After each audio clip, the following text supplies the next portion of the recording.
Oh, wandering souls, have you ever wondered, how does a land barren of mighty rivers, vast oceans, or endless riches become the spiritual heartbeat of over half the world? This is the tale of Israel and Palestine, two peoples, two lands entwined by faith, etched by history, yet pulsing with unbreakable life.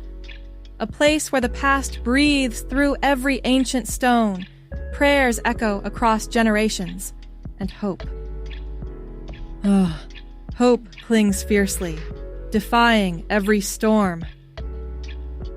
If you're not in a rush, pause here with me, a seasoned tour guide with over 20 years wandering the dusty paths of the Middle East. Let me guide you into this enigma, where heaven and earth touch, and each step might awaken a forgotten part of your own soul. Let's begin in Jerusalem, a city destroyed twice, besieged 23 times, attacked 52 times, and captured and recaptured 44 times. Yet, after millennia, it stands as the spiritual core for over 3 billion souls worldwide. I recall my first group tour here, under the scorching desert sun. Jerusalem emerges not as a mere city, but as a secret begging to be unveiled. Compact enough to cross on foot in hours, yet immense in the stories carved into its stones. Here, 3 great faiths, Judaism, Christianity, and Islam, interweave like threads of destiny, forming a labyrinth of spiritual depth, hope, and human yearning. Imagine wandering the old city of Jerusalem, divided into 4 quarters like veins in a sacred heart. The Jewish quarter, where King Solomon built the first temple, God's earthly abode. Destroyed by the Babylonians in 586 BC-E, only the Western Wall, or Wailing Wall, remains, a symbol of Jewish endurance. I've seen countless pilgrims, hands trembling, slip prayers into its cracks, tears flowing like letters to the heavens. It's not just stone, it's the soul of a people unbowed. Then the Christian quarter, alive with the footsteps of the faithful, where Jesus spent his final days.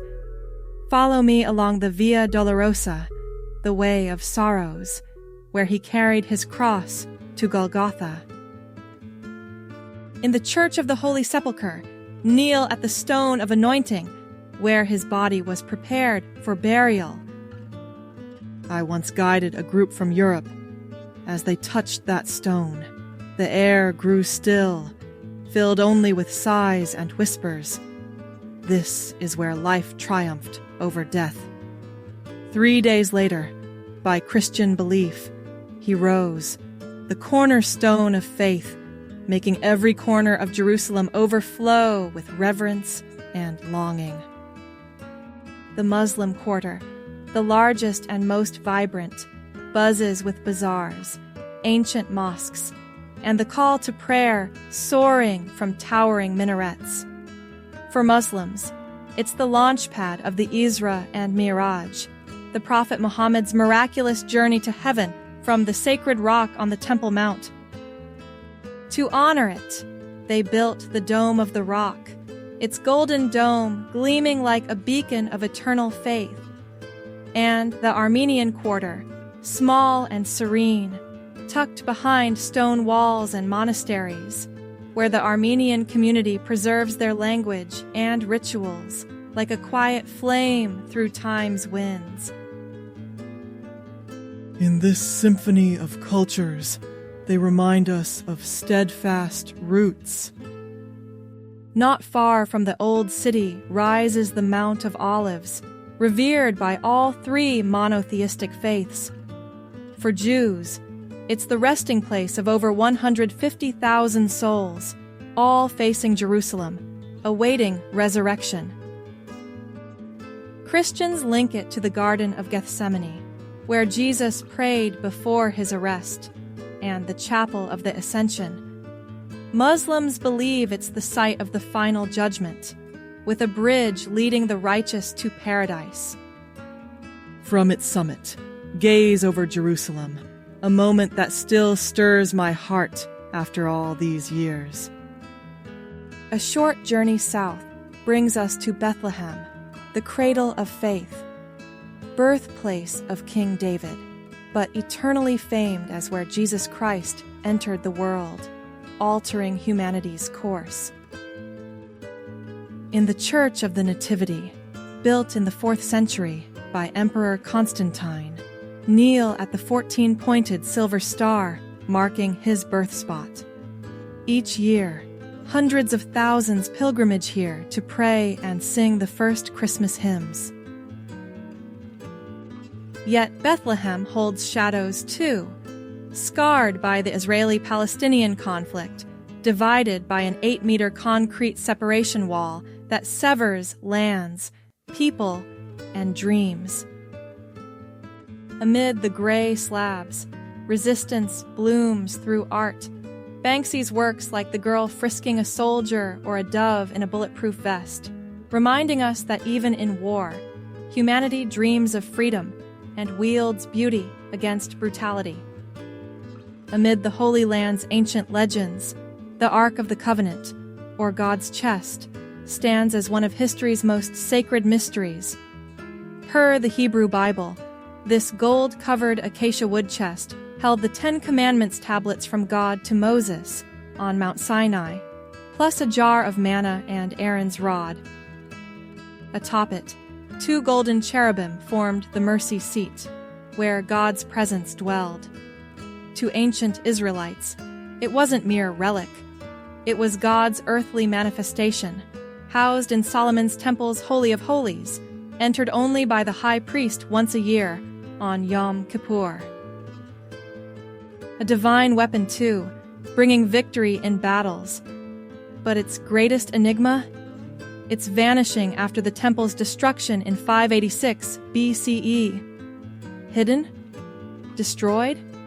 Taken. To this day, it haunts religion and archaeology, sending chills down my spine as I recount it on tours. If Jerusalem and Bethlehem whisper tales of faith, the Judean desert murmurs of silence and devotion. Nestled in rugged cliffs, Mar Saba Monastery rises like a fairy tale fortress carved from stone. Founded in the 5th century by monk Sabbas, it upholds ascetic life for over 15 centuries. Women gaze from afar on a nearby hill. In our noisy world, Mar Saba feels like a silent dream, where souls commune with the divine in solitude. Nearby lies Jericho, the world's oldest continuously inhabited city, over 10,000 years old. Biblical fame for walls tumbling to trumpets, it's also the cradle of ancient agriculture, blooming as an oasis thanks to natural springs. A testament to human resilience in harsh lands. Don't dismiss the desert as barren death. Under blistering sun, nature scripts survival epics. Picture the Nubian ibex with curved horns, scaling cliffs like flat ground. At night, the barn owl glides silently, striking like a ghost. The Egyptian vulture uses stones to crack ostrich eggs, one of few tool-using animals. The caracal leaps 3 meters to snag birds mid-flight. The peregrine falcon dives at 300 kilometers per hour like lightning. And the chameleon, changing colors, eyes swiveling independently, tongue shooting farther than its body. Proof that life persists, even in desolation. Next, welcome to Earth's lowest point, the Dead Sea, 430 meters below sea level. Not a sea, but a hypersaline lake bordering Israel, Palestine, and Jordan. 10 times saltier than oceans, no life survives, hence dead. Yet it's alive with wonders. Rich minerals let you float effortlessly. Since Cleopatra's era, its black mud and salts healed joints and skin, the world's oldest natural spa. But nature isn't eternal. Since the 1960s, the Jordan River's overexploitation drops water levels over a meter yearly, spawning sinkholes that devour roads and sites. Near Qumran, a shepherd's 1947 find, the Dead Sea Scrolls, over 900 manuscripts from 2,000 years ago, including Genesis, Isaiah, and unknown texts, offering a window into Jesus' era. Masada, symbol of defiance, perches on a remote plateau overlooking the Dead Sea. Built in the late 1st century BCE by King Herod as a luxurious refuge with granaries and water systems, it was impregnable.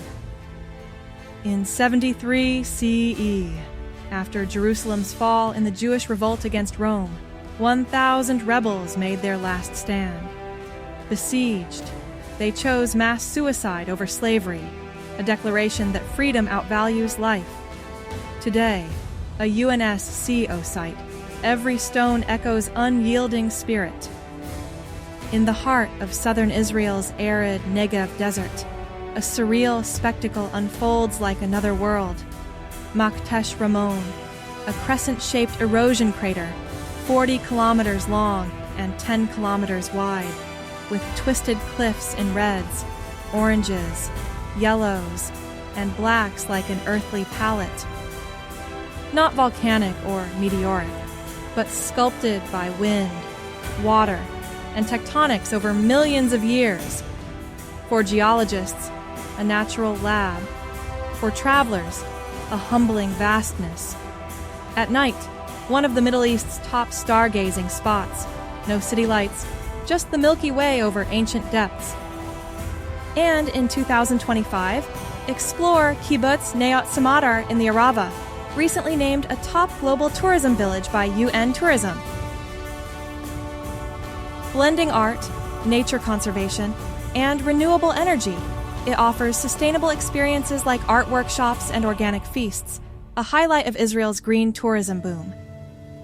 Our journey through Israel and Palestine reveals not just history, but where faith, memory, and humanity entwine across millennia.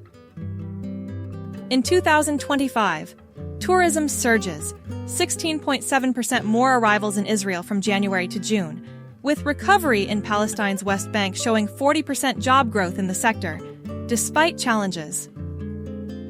Events like the International Oud Festival or Open House Jerusalem make it ideal, but always check travel advisories for safety.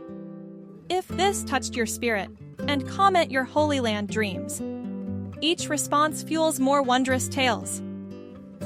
Thank you, and see you on the next adventure.